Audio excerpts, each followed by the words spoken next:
Welcome to the Your Leadership Legacy podcast. My name is Tina Paulus-Krause, and I'm so excited to bring you this next podcast dedicated to you high performers out there who want to reinvent yourself, reinvent your business, maybe your career, all of it.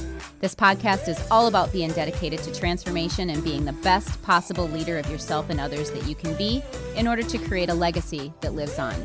Welcome to Your Leadership Legacy. My name is Tina Paulus-Krause. I am the founder and CEO of True You Teams.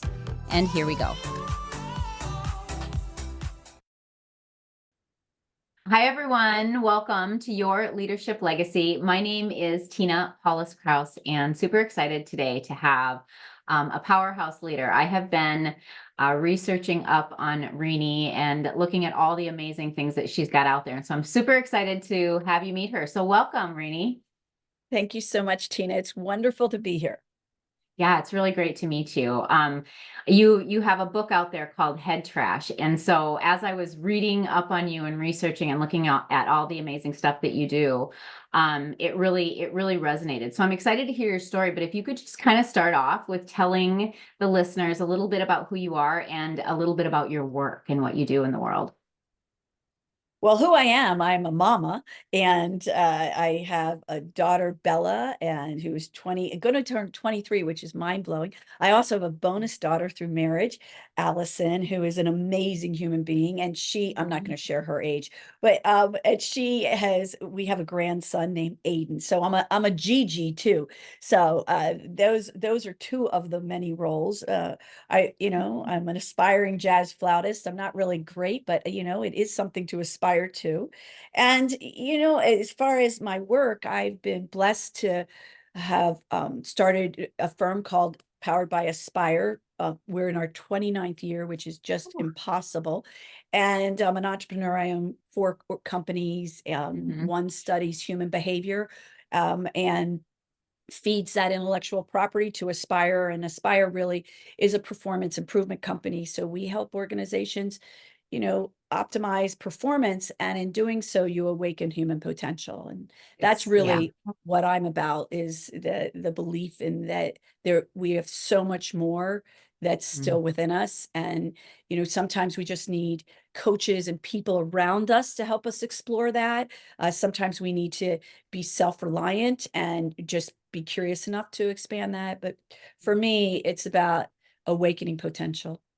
Yeah, I love that. It's really beautiful work that you're doing out in the world. Did you say 29 years? This is our 29th year. Yes, 29 years. And, congratulations. I just want to say you. Congratulations. I mean, even when I made the leap from corporate, I've been in business 7 years now. And even in that 7 years, it's been like change upon change upon change. So I want you to talk to the perseverance that it takes to stay in business in this line of work for 29 years. Wow. Yeah. So maybe a little crazy is helpful. Yeah. I would just tell you, because, entrepreneurs, most of us, or leaders in general, I think tend to be, A-types, go-getters. There's just constant curiosity. And I think curiosity is what led me into this work, and curiosity is what keeps me in this work. And so, human beings are messy, and because of that, we're interesting and we're dynamic and we're difficult. And so for me, I think we've been around for 29 years because we are constantly, well, there's really 3 things we do. We're in collaboration with people, with leaders, with organizations. We're curious, so we aren't really interested in what we know. We're interested in what we need to know next. Yeah. And then I think, the biggest thing that we offer our clients is we have a lot of intellectual property. And the book HeadTrash, The Leading Killer of Human Potential, actually captures a lot of our findings over these 29 years around how do you awaken yourself? How do you we all feel like we can be more, that there's something else, and what is it that holds us back? And what we found, and what we continue to find over these 29 years, is that the single thing that holds us back is our head trash. It's not actually, we talk about mindset, but mindset, just saying I need to be positive, well, we all know that. But what is the thing that holds us back? it's not knowing how to navigate our head trash, those little nagging, nasty voices that undermine us. They talk trash to us. They're usually not kind, and so they limit us. And Yeah. that really has kept the work incredibly interesting and endlessly evolving. So, I Yeah. haven't gotten to where I'm supposed to go yet. So I got Yep. more. There's always more, right? There's Yeah, always more for so sure. true. Yeah. You talk about curiosity. So 29 years ago, what was the curious? Like, what was it that you were curious enough about that you were like, I get to start this company? So I, like yourself, Tina, had was in corporate America and had done the corporate climb and had gotten to a level where I was the SVP of a good sized company and I was offered a partnership. And it stopped me in my tracks. And I decided I needed to think about it over the weekend. And I couldn't figure out why I had that funny feeling in your stomach when you know something's not right. Yeah. And I came in and turned it down. And I had, I'm a strategist by discipline. And I had no plan, which is very unusual for a person who Yeah. is a strategist by discipline and quite frankly, by nature. And so Sure. I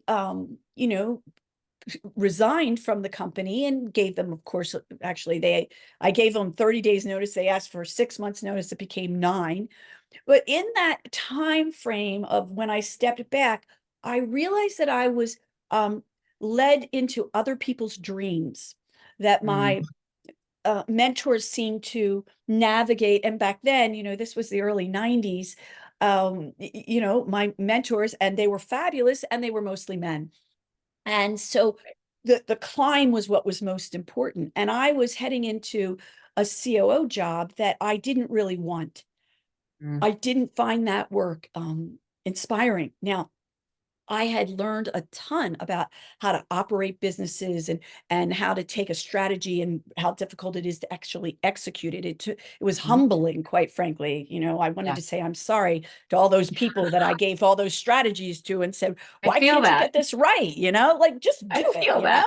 I Yeah. mapped it for you. What's the problem? But and so then I got good and humble. But I and again Yeah. it's humble. I think humble should have a hyphen. Humble again, and that's called Yeah. life's learning. Or a But number behind it. yeah, a number behind it. I don't want to count. I just want to No. just say again.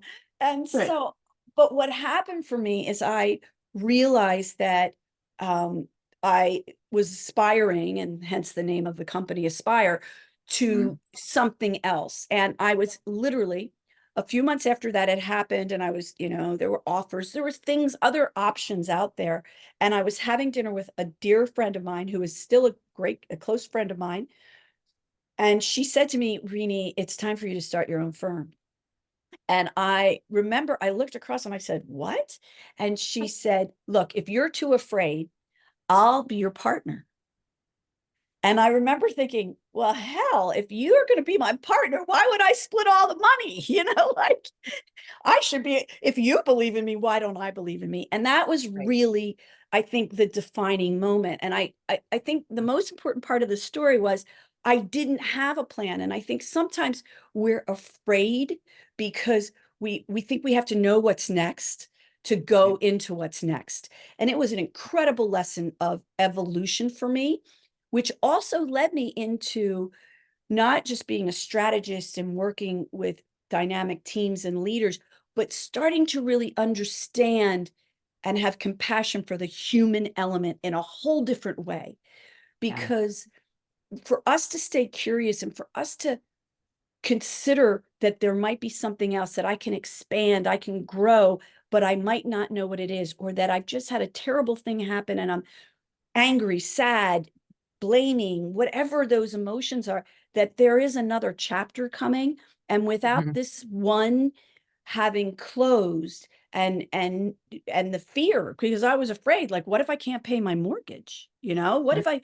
if there was no trust fund. I'm a working class kid from Philly. Like, Yeah. save your money was all I knew about money at the time. Sure. Um, and I probably didn't do that great of a job with that at the time either. And so I think that really gave me a foundation for later. I didn't know I was coaching people and developing people, which Mm, is really all you do. Because when you're talking about change, which is what our company does, and what I do for a living is, you're helping people go to the next level. Well, that just means change. And change is, interesting to think about, great to talk about, but hard to do, hard to let go of what we know versus the devil we don't know. And then we have to we have to make space so we can become. right, right. And then as a leader, inspire others to go with, which is a whole Right. nother level, right? And I think that's one of the biggest challenges leaders have today, is that we don't necessarily have the tools to dump our own head trash, and we get caught up in our own worries and fears, etc. And meanwhile, we're leading people and they have all their head trash, and then we have Totally. customers and they have all their head trash. Yeah. And so really the book, it tells the stories of a lot of stories of my own head trash and the limitations, and how to actually tactically navigate yourself out of that so you can really be productive and awaken your potential. Yeah, it's beautiful. Beautiful. Everybody gets to go out and buy that book right now, for sure. What I like so I'm like, okay, what I heard you say was trust your gut feeling. I mean, that's like literally, if we go 29 years back, you trusted your gut feeling. So what holds people back from trusting that little voice? And because we listen to the one that says we're awful and terrible and says mad, mean things to us, but yet the one that wants to be our cheerleader and the one that wants to listen to our intuition, we don't tend to listen to that. So talk to us about that. Well, I think part of that story that's really important is who you hang with, is who you become. Mm, And so I've been blessed. I have so many women friends that are extraordinary humans, doing all kinds of extraordinary things. And I'm not saying they all lead companies. They lead their families. They are volunteers. They've made impact in autism. Like, they're just, so they inspire me, and I have faith in them, and they see me and my vulnerabilities and support. So I think one of the most important things, and I think this is true whether it's with mentors, what we read, what we watch on TV, that, if we're feeding our brains negativity because we're looking on social media and it's nasty, or we are listening to the news endlessly. I'm going to have to cough. I'm sorry. okay.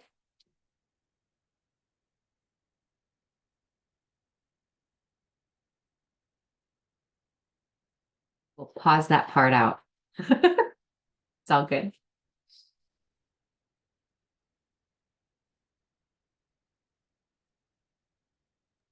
Man, I didn't have this all morning, but I had I had something cold, and I think it triggered all that. Mm, right. So, And you're there's talking, you're probably aggravating because you're talking.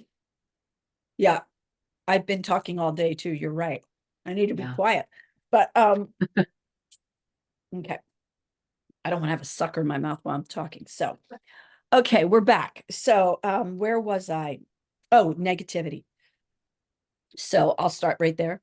And so if we are taking in social media that makes us feel small, or doesn't make us feel, as powerful, doesn't bring us up, doesn't Yeah. inspire us Empower. or teach us things, empower us. Yeah. Same thing with what we watch on TV. If we're watching shootings all the time, and the news media and the negativity, I don't care what channel you watch, it's Mm, all of that is really, we can't, our brains don't just say, oh, I'm going to be unaffected by that. And so I think energy. what we have to understand is the people we hang with, the environment we create for ourselves. And those are things that we can control, and that then can allow us to rise and really awaken. I also think that one of the most important things we have to understand about our brain is that we have a functioning brain, that runs our body. But Tina, we have an emotional brain that runs our life. And that's the brain that you got to get your head around, literally, your head around it. Literally. And Quote me on that. And so, Yeah.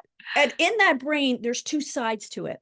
And this is what we've identified through the RCI Institute and working with thousands of leaders around the globe over these 20 some years and studying what makes some people be able to be in their power and so effective, and other people have the same situation and can't get anywhere and they're stuck. And there's two sides. There's the connected side of your emotional brain, which is, simply put, it's the positivity side, but it's bigger than that. It's where collaboration is, your ability to listen, to learn, to think, to be expansive, innovate, all of those yummy things. And also, by the way, solve problems. On the other side of your emotional brain is what we refer to as the disconnected side. And the disconnected side, simply put, is negativity, but it's worse. It's fear, it's anxiety, it's blame, shame, worry, feelings of not being good enough, or worrying about trust, and things that they unravel us. This is also where problems reside. And so when we get stuck at night, in the middle of the night, and we can't let go of something that has occurred and it's ticked us off, and we're going and we're going. And by the way, this happens to all human beings. Human nature. So what we have to learn is how to shift from the disconnected side to the connected side. And when we learn how to do that, and sometimes it's a proactive thing, and then sometimes we have to just know how to do that in a situation that's difficult. Takes a lot of practice. Like in my Yeah. experience, because I was that disconnected brain, and then you start to learn these amazing tools that you're talking about. And all of a sudden you're like, oh yeah, I should get curious in that situation, not react. So it's really, really amazing tools that really support you to actually go from the disconnected brain into the connected brain. Yes. So I always say, remember this one thing. I feel the way I think. F comes before T. I feel the way I think. And our thoughts are actually controlled by the questions we ask ourselves. So if something is happening and I'm asking myself questions like, why did this happen? Who did this? Then I'm going to get stuck in the disconnected side. We refer to them as stuck questions. And actually, there are these types of questions and resources on the Powered by Renie website. But there's also what we call shift questions. And the shift questions literally help you shift to the connected side. So the same thing occurs, but instead of saying, why did this happen? You ask yourself, what's the first thing I can do to improve this situation? Or one of my favorite questions is, who do I want to be right now? So, Yeah. How do I I want to might show have up right now? right. Like I might have an argument with my husband, and, he's wrong, of course, and I'm right. But who do I really want to be right now? And when I ask that, it helps me get to, like, I really don't want to be this kind of icky human I'm, feeling and being right now. I really want resolution. So what can I do here to to bring my husband with me? And so all of a sudden, when we start asking shift questions, we change our thinking, and that's how we change the feeling associated with it. So one of the things is, like, when we talk about mindset, is that it's not just saying, affirmations absolutely can help. But sometimes I can't find an affirmation when I'm all pissed off. I'm like, It's I'm just true. mad. Like I I know don't I want to should feel be better. saying, I'm grateful, I'm grateful, I'm grateful, but I'm not feeling grateful. I'm feeling like crap. And so and what we share in the book is that there's 3 steps to shifting and dumping that trash. And it's, first, you must own it. So I can say I'm ticked off and I'm upset, but I don't want to stay there. So now I shift by looking at the quality of the questions. And then we also touched base on the environment and who you're hanging with. Because sometimes, like, you call somebody up and they only take you down the rabbit hole further. That's Yeah. not what you generally need to No. get to solution, because the solution to our, upsets, to our disappointments, to the problems that we face is in the connected side of our emotional brain. And we all have the capacity to find that. We just don't all know how to get there. Oh, It's such magic. I'm like counting the number of golden nuggets that you've dropped during this time together. It's amazing. So I want to ask you, the podcast is called Your Leadership Legacy. And so, I mean, I love to talk to people about like, what legacy are you intentionally leaving? When you think about the work that you're doing, I mean, I just think about the massive impact that you're having. So I'd love to hear you talk in your words about your living legacy. Well, I think one of the things that my father taught me, and I don't know that he intended to say this, but it's how I define leadership. And it's how do you make people feel when you walk into a room, and how do you make people feel when you walk out of a room? And whether the room is a Zoom room or, at the grocery store and I think, for me, I just, I lean into love and that I would like to think um, that where I've pushed people into their discomfort to allow them to open the next door, or where I may have helped an organization, strategically grow, or been a better parent that day. That I hope that my legacy is one where people felt love from me, Mm, and that helped them find more joy in their life. Because I do think, what the world needs now is love, sweet love. I'm not a fluffy person. I'm a scrappy kid from Philly. But I think that when we lead through love, we can help really transform ourselves. And so that would require loving ourselves, which is yeah. hard to do at times. And Mhm. also, loving and other people, because when we just love people, we then move into acceptance. We don't have to understand them, but we do Mm, have to accept. We can't look at diversity, and people are different. That's what makes us interesting. I'd rather have a conversation with someone with a different opinion because it's sure. more interesting, but it's Hmm. also more difficult. And so Hmm. where we can understand that diverse opinions, allow us to find common ground and become more. But we have to move from love because that's the safe place.